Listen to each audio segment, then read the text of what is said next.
Olá, tudo bem? Meu nome é Gustavo Pinheiro, professor de Química. E a aula de hoje, cálculos químicos.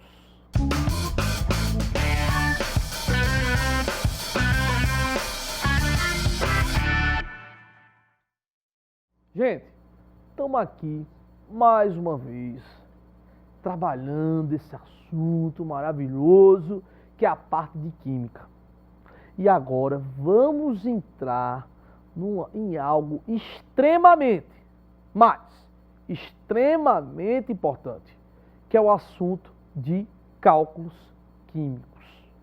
A prova do Enem, gente, tem uma preocupação enorme de trabalhar isso com vocês. Toda hora ele vai colocando questões sobre cálculos químicos. É um dos temas que os vestibulandos têm pavor. Mas a gente vai ver que não é assim também. Não é para ter esse pavor, de fato. É para ter cuidado, cautela e treinamento. Se tem um assunto, como todos, claro, mas se tem um assunto que o treinamento é importantíssimo, é a parte de cálculos. Porque você não vai somente usar a habilidade da química, você vai usar a sua habilidade em matemática, você vai usar a sua habilidade de interpretação e, claro, no final você vai usar a química. Então veja a conexão de conteúdos que você vai ter numa questão só. E é aí que o aluno realmente, isso é natural, gente. Não pense que é só com vocês aí não, viu? Isso é uma coisa normal em todas as escolas, em todos os segmentos, até na área acadêmica da universidade. Falar em cálculo é uma coisa que desperta, né, aquele problema na cabeça. Mas ele está aqui para quê? Facilitar a sua vida. Mas eu vou ser sério, eu vou facilitar, mas você vai ter que me ajudar. Eu sozinho aqui não vou conseguir fazer meu trabalho não. Nenhum professor aí que está com vocês também não. Vocês têm que ter o compromisso. Vamos fazer o compromisso aqui agora? Né? Como eu faço todos os dias, o compromisso com minha mulher, com meus filhos, com todos os meus amigos. Compromisso. A gente tem que estudar. Temos que treinar. E cálculos químicos, eu lhe garanto, não é difícil, mas é treinamento. É treinamento. E treine, meu amigo, treine, porque vai fazer uma diferença enorme na sua prova. É claro que eu não quero desmerecer os outros conteúdos, não quero. Mas o fundamento dos cálculos agora é tão importante que vai ter conteúdos mais na frente que nós iremos estudar que o cálculo químico responde, o conhecimento. Está entendendo a situação agora? Você está vendo como é importante demais ter esse conhecimento? Então é aí que eu quero que vocês fiquem atentos a isso, tá beleza? Sobre os cálculos químicos, nós vamos falar da massa, né, a massa atômica, que é aquela massa que vai para a tabela periódica. Vamos entrar no conceito de mol, que é extremamente importante, é daí que você vai ver algumas questões. E vamos entrar no conhecimento das leis ponderais, a lei de Lavoisier e a lei de Proust. E aí, numa outra aula, que é a sequência desse nosso material, é trabalhar o cálculo estequiométrico, que aí é o ponto máximo. É o ponto máximo da nossa aula. Tá claro? Então, primeiramente, vamos falar de massa atômica. Gente, uma dificuldade imensa que os químicos tiveram foi como determinar o peso atômico, a massa de um átomo. E aí fizeram várias referências, várias análises. Em pauta, em resumo, a massa atômica, para ser determinada, teve que ter escolha de uma referência. A referência para o átomo foi escolhido um elemento que é extremamente importante para a nossa vida. É um elemento que praticamente tudo você tem, no meu corpo tem, na minha blusa tem, no meu lápis tem, que é o carbono. Se tem um elemento que é forte, meu amigo, que está aí, e muita quantidade, é o carbono. Porque quando você vai se pesar, o seu peso vai estar expresso em quilograma. Quilograma é a unidade referencial para o peso. 1 quilograma, 1 litro, 1 grama. Então, para cada situação, você tem uma referência para fazer uma determinação de algo. Então, para determinar o peso da massa de um átomo, foi escolhido um elemento padrão, um elemento importante, referencial, que foi o carbono 12. Deste carbono, nós extraímos uma parte dele, é o carbono 12, dividir em 12 partes e uma partezinha, uma fatia deste carbono seria minha unidade de referência. E em cima disso, eu fui determinando a massa dos outros elementos. Por exemplo, o oxigênio é 16. O que é que eu entendo? Que ele é 16 vezes, a massa atômica, né? A massa do átomo de oxigênio é 16.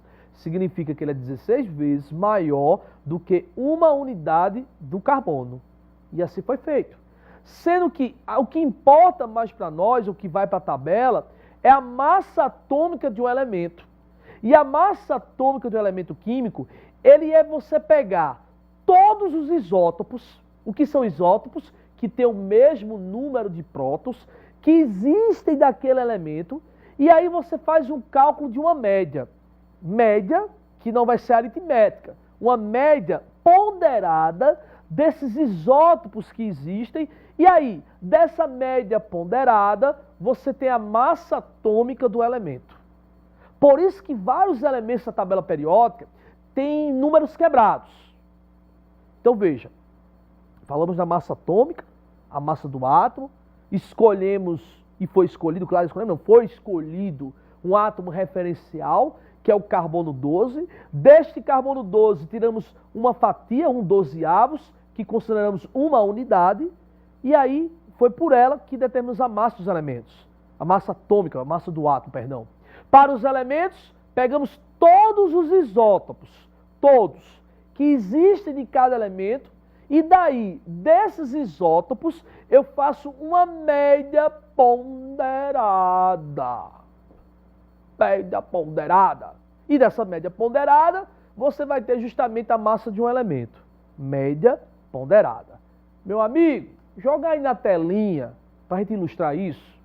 Então veja, temos aí a aula de cálculos químicos. E aí, como eu falei para vocês, o átomo padrão, o átomo referencial é o carbono 12. Um dozeavos desse carbono, que equivale a uma fatiazinha, é a nossa unidade de referência para a massa do átomo. Porém, é importante destacar que eu quero determinar com vocês a massa de um elemento. Chega aqui, meu filho. Todos os elementos, ele pode ter vários isótopos. O cloro, por exemplo. Eu tenho o cloro 35 e tenho o cloro 37. Eu tenho dois isótopos. Eu tenho 3 isótopos para o hidrogênio. Eu tenho o H1, o H2 e o H3. O prótio, o deutério e o trítio. Qual é a massa que vai para a tabela? Vai dos 3? Não, não, não. Vai da média. Média ponderada. Tá claro? Então, se eu quero determinar a massa que vai para a tabela periódica, eu faço a média ponderada. Como? Pegando a massa de cada um, a massa atômica, e dessa massa atômica eu pego a composição que ele tem na natureza, e aí eu faço a média. Joga aí, meu amiguinho, na tela. Vejam, eu tenho um neônio. A massa do átomo de neônio, 20, está aqui, é 21, 20 unidades. A constituição deste elemento é de 90,92%. O neônio 21, ele tem massa 21, a sua composição é de 0,26. O neônio 22 tem uma composição de 8,82%. Vamos fazer o cálculo? 20, que é o primeiro neônio, vai contribuir com 90,92%. Eu tenho um valor. O neônio 21 vai ter 0,26%. Eu tenho um valor. O neônio 22 eu vou ter 8,82%. Eu tenho um valor. Como é uma média, eu somo este com este e com este. Nessa soma total deu 2017,9. Como é uma média ponderada, eu vou dividir pela soma da composição percentual, ou seja, a somatória aqui deu 100%. Então, nessa somatória, dividido por 100, eu chego a 20,179. Logo, a massa atômica do neônio será igual a 20,179 e sua representação na tabela periódica é feita da seguinte forma. Em cima eu tenho o número atômico, embaixo eu tenho a massa atômica. Então veja, chega aqui. O nosso cálculo foi feito através de uma média ponderada. A composição percentual de cada um, multiplicado pela massa, mais a composição percentual do outro, multiplicado pela massa, mais a composição percentual do outro, multiplicado pela massa, dividido pelo total. Total em quantidade percentual, que é 100%. E aí chegamos ao resultado. E aí eu quero destacar um detalhe importantíssimo. Na tabela, se você der uma olhadinha, chega aí, meu filho, na tabela, você está vendo que o primeiro neônio, ele tem uma composição de 90,92%. Isso quer dizer que ele é o mais abundante. Isto quer dizer que meu resultado final teria que, de fato, estar próximo de 20. Olha quanto deu. 20,179. O resultado final foi mais próximo do primeiro aqui. Isso é lógico, porque ele é o mais abundante. Então, como ele é o mais abundante, é lógico que tem que chegar mais próximo da minha composição percentual. É a lógica. Por isso. Então, isso, gente, é o que a gente faz com o cálculo da massa atômica. É dessa forma que nós calculamos essa massa, ok? Vamos para o próximo tópico, que é extremamente importante, que é o cálculo de mol. Mol foi algo que os químicos inventaram para designar uma unidade para o átomo, já que o átomo é uma partícula tão pequena e ainda tem suas divisões. Então, uma forma de representar o átomo, ou seja, melhor, representar a quantidade de matéria que tem ali, nós chamamos de mol. Mas mol é a mesma coisa de quantidade de matéria. Eu quero ver quanto de matéria tem de bananas, de ouro, de prata, de chumbo. Uma quantidade de matéria, seja ela de que for, mas eu estou expressando uma quantidade de matéria. E essa quantidade de matéria, os químicos chamaram isso de mol. Não é bonito o nome, né? Mol. Mol. Mas sei que tem um detalhe. Tu no teu cotidiano trabalha com essa unidade? Não, né? Ninguém chega, ei meu filho, tô na feira, me dê aí 3 mols de laranja, 10 mols de banana. Ninguém fala, né? Aqui eu falo assim, aqui até eu falo quando eu vou na feira, meu filho, que aí meu filhinho? Me dê um mol de coentro, o cabo até fala, né? Um mol de coentro, mas de laranja esse negócio ninguém fala não, né? Então tem que ter cuidado, olha o óbvio aí. Mas ninguém chega com esse popular, me deu um mol de algo. A gente vai pegar essa ideia de mol e vai trazer para a nossa realidade, que é massa, que é volume, e um termo científico, que um cientista chamado de Avogadro utilizou, que é quantidade de átomos e quantidade de moléculas. Mas a gente vai trabalhar muito com grama, com volume, e átomos e moléculas. Infelizmente, eles gostam demais. Usar esse mol com esse equivalente, os seus equivalentes. Então joga aí na telinha, meu amigo, para a gente trabalhar mol. Vamos lá? Então estamos aí no cálculo da massa atômica. E aí vamos para o cálculo de mol. Mol é unidade de quantidade de substâncias. Mol é a quantidade de substâncias que contém tantas entidades elementares quanto seus átomos. Ou seja, ele vai dizer quanto de matéria tem. Esse valorzinho que você está encontrando aí foi uma constante que o cientista chamado Amédio Avogadro tentou determinar. Ele tentou determinar quanto de algo teria para um mol, que é uma quantidade de matéria. Ele não conseguiu, mas ele iniciou o estudo. E mais na frente conseguiram. E essa quantidade de matéria para um mol, que é uma unidade, foi dito que seria 6,02 vezes 10 a 23. O 0,2 às vezes não entra não, viu? O Enem, pelo menos, e boa parte dos vestibulares, mas o Enem, que é o nosso foco, é claro, ele usa o 6 vezes 10 a 23, que é a constante de Avogadro, tá certo? Então, o mol vai ter 6 vezes 10 a 23 átomos, moléculas, íons, vai ter elétrons, vai ter algo, mas é 6 vezes 10 a 23. 6 vezes 10 a 23. Perfeito? Então, o mol tem uma massa, essa massa tem essa quantidade. Tá ok? Então, vamos fazer uma questãozinha de mol. E eu vou até pegar uma questão que foi no Enem, viu? Que está no nosso material. Então, joga aí na telinha, meu amigo.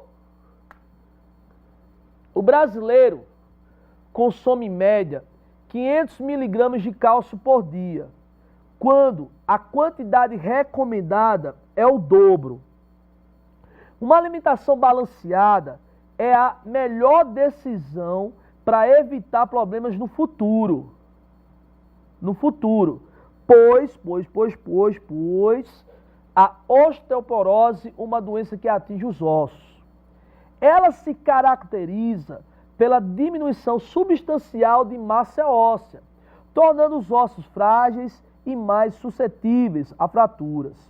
Considerando o valor de 6 vezes 10 a 23 mol para a constante de Avogadro e a massa molar do cálcio 40 gramas por mol, qual a quantidade mínima diária de átomos de cálcio a ser ingerida para que uma pessoa supra suas necessidades? Vamos para o quadro, galera.